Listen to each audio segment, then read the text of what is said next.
छोटे से ब्रेक के बाद एक बार फिर आपका स्वागत है न्यूज 24/7 तक। मैं हूं आपके साथ निशा नामदेव। आइए रुक करते इस वक्त की बड़ी खबर की ओर। जिला न्यायालय पर हो रहे अभिभाषक संघ के चुनाव को लेकर पूर्व अध्यक्ष रघुवीर सिंह तोमर ने बताया कि मेरा फॉर्म अध्यक्ष के लिए भरा था, जो कि सही था, जिसको निर्वाचन अधिकारी द्वारा निरस्त कर दिया गया है। इसी को लेकर पूर्व अध्यक्ष ने आरोप लगाया है कि निर्वाचन अधिकारी मनमानी कर रहे हैं और मैं इसको लेकर हाई कोर्ट जाऊंगा और न्याय मांगूंगा। निरस्त किए जाने पर कई वकीलों ने भी निंदा की है। टीकमगढ़ से परशुराम अहिरवार की रिपोर्ट। बताएं, जो अभी चुनाव संबंधी जो फार्म निरस्त किया गया है, क्या है जो पूरा मामला? मामला ये है कि हम यहाँ पर 3 बार लगातार अध्यक्ष रहे हैं, तो इन लोगों ने 20, 12, 22 को एक जो है अवैध तरीके से प्रस्ताव बनाया, जिसमें ना तो प्रॉपर मीटिंग हुई। जो उसकी प्रक्रिया है कि 21 दिन पूर्व एक एजेंडा निकाला जाता है और उसमें पर्टिकुलर लिखा जाता है कि इस सिलसिले के लिए ये आम मीटिंग रखी जा रही है। ना ऐसा कोई एजेंडा बनाया गया, ना किसी को सूचना दी गई और चुपचाप एक प्रस्ताव बना लिया कि जो अधिवक्ता 2 बार किसी पद पर निर्वाचित हो चुका है वह चुनाव लड़ने के लिए अयोग्य हो जाएगा। ऐसा प्रस्ताव बनाने के बाद ये लोग उसको जो है करीब 8-10 महीने तक यहीं पर रखे रहे। इसके बाद फिर कार्य समिति की बैठक में इन्होंने उस प्रस्ताव को आगे बढ़ाते हुए उसमें और शब्द जोड़ते हुए उसको आगे बढ़ाया कि कोई व्यक्ति जो है फॉर्म ही नहीं डालेगा, बूथ-लक्षी प्रभाव होगा। ये सब तमाम बातें इन्होंने उसमें जोड़ी और उस प्रस्ताव को 1 जुलाई 23 को राज्य अधिवक्ता परिषद के लिए अनुमोदन के लिए भेजा। इन्होंने प्रस्ताव में भी लिखा कि यह जो है राज्य अधिवक्ता परिषद के लिए अनुमोदन के लिए भेजा जा रहा है। वहाँ से हमें जानकारी लगने पर हमने उसकी जानकारी करी, तो कोई भी ऐसा अनुमोदन नहीं हुआ। ऐसी उन्होंने हमें सूचना के अधिकार में जानकारी दी। इसके बाद इन्होंने अभी जो फॉर्म भरवाए, फॉर्म में अनधिकृत तरीके से ये कॉलम बनाए उसमें कि आप कितने बार किस पद पे रह चुके हैं, जबकि ऐसी कोई सार्वजनिक सूचना इन्होंने नहीं लगाई थी कि क्या अर्हताएँ हैं अध्यक्ष पद के लिए या उपाध्यक्ष पद के लिए, किन पदों के लिए क्या योग्यताएं हैं, ऐसा कोई सूचना नहीं लगाई थी। फिर भी इसके बावजूद इन्होंने ये आज हमारा फार्म अवैध रूप से दुर्भावनापूर्ण तरीके से हमसे रंजिश मानते हैं। पिछले 2-3 वर्षों से ज़बरदस्त बुराई मानते हैं।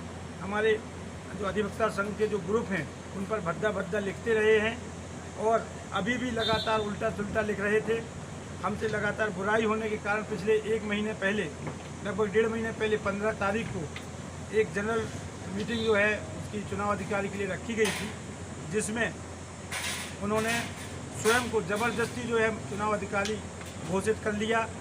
मीटिंग में कई अधिवक्ताओं के, सीनियर अधिवक्ताओं के नाम के प्रस्ताव रखे गए थे।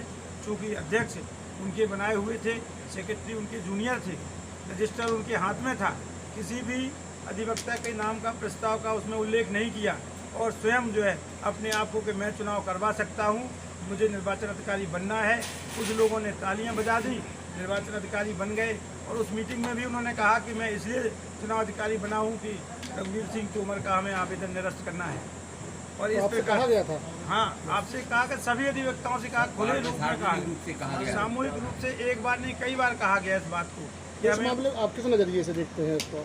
नहीं, पूरी तरह से गलत है, अलोकतांत्रिक है, अमर्यादित आचरण किया गया, सबके सीनियर्स के साथ बेइज्जती की गई और ये बिल्कुल घोर गलत तरीके से। तो आगे की रणनीति क्या रहेगी आपकी? आगे की रणनीति तो जो वैधानिक प्रक्रिया है उसके अंतर्गत हम अपील करेंगे, रिट याचिका लगाएंगे और उसमें निश्चित तौर पर अभी हाल ही में आप लोगों ने देखा था वहाँ पर चंडीगढ़ में मेयर के चुनाव में निर्वाचन अधिकारी ने किस प्रकार से गलत तरीके से जो है कार्रवाई को अंजाम दिया था और उसका नतीजा उनके सामने है। निश्चित तौर पर माननीय उच्च न्यायालय से हम ये भी मांग करेंगे कि ऐसे जो बेईमानी पूर्वक जिस निर्वाचन अधिकारी ने काम किया है उसके खिलाफ उचित संज्ञान ले और ऐसे लोग, ताकि भविष्य में ऐसा दुस्साहस ना हो, उसके लिए कार्रवाई करें। सारे अधिवक्ता समुदाय के लोग स्तब्ध हैं कि उनको ये पता था कि अगर रघुवीर सिंह तोमर चुनाव लड़ रहे हैं तो निश्चित तौर पर उनकी हार पक्की है। जिसको वो जिताना चाहते थे, जिनको फिर से जो अध्यक्ष हैं अभी उनको फिर से वो बनाना चाहते थे, उन्हें पता था उनकी हार निकट दिख रही थी। ऐसा उन्होंने जानबूझ के ये किया है, जानबूझ के किया हुआ कृत्य है, प्लानिंग के तहत षड्यंत्र पूर्वक किया हुआ कृत्य है। क्योंकि जिला अधिवक्ता संघ के बायलॉज की धारा 11 में स्पष्ट लिखा हुआ है कि कोई भी प्रस्ताव आप बना सकते हैं, लेकिन जब तक उसका अनुमोदन नहीं हो जाता है तब तक वो प्रभावी नहीं होगा। इसी प्रकार से मॉडल बायलॉज की धारा 23 में लिखा हुआ है कि आप कोई भी अमेंडमेंट करना चाहें तो उसके लिए आपको जो आपकी संख्या है उसके 3/4 सदस्य उपस्थित होना चाहिए और उसमें से 2/3 सदस्यों के द्वारा कोई प्रस्ताव पारित होगा, तब जाके संविधान में कोई अमेंडमेंट किया जा सकता है। ऐसा नहीं हुआ और उसके अनुमोदन के पश्चात ही संशोधन किया जा सकता है। ना तो कोई अनुमोदन हुआ और ना ही जो विधि है उसमें कोई संशोधन हुआ। बगैर संशोधन के आप प्रस्ताव के आधार पर निरस्त कर रहे हैं, ये सरासर गलत है।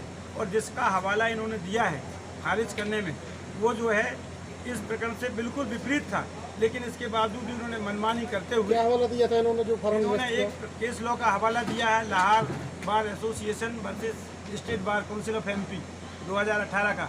वो एडवोकेट वेलफेयर फंड एक्ट के सिलसिले में वो साइटेशन है, ना कि इस प्रकार के कार्रवाई के लिए है। और ये कोई हस्तक्षेप थोड़ी ना कर रहा, स्टेट बार काउंसिल ने कोई हस्तक्षेप थोड़ी ना किया है। ये तो प्रस्ताव 2 साल पहले का है। आज अगर कोई स्टेट बार काउंसिल नया कानून लेके आ रही होती तो आप कहते कि आप हमारे चुनाव में हस्तक्षेप कर रहे हैं। हस्तक्षेप की कोई बात ही नहीं थी इसमें। तो स्पष्ट विधि है, स्पष्ट नियम है। इसके बावजूद सारी चीज़ों को नज़रअंदाज करते हुए उन्होंने मनमाने तरीके से ये हमारे साथ जो है अन्याय किया है, अनीतिपूर्वक कार्य किया है।